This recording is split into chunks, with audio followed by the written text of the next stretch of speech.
namoota ol kaane diin haa barannu diin barachuu irratti haa wal qaqaafnu diin kanaan jireenya haa bareeffannu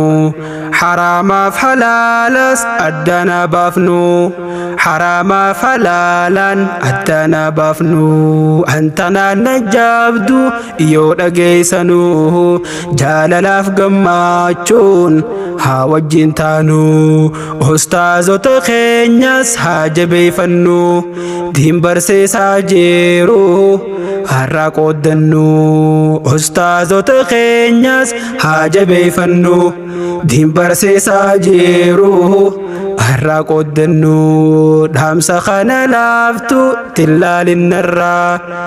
isiniin jechuudhaaf dhufne koongiraa way markaazu taqwaa hin hafnu irraa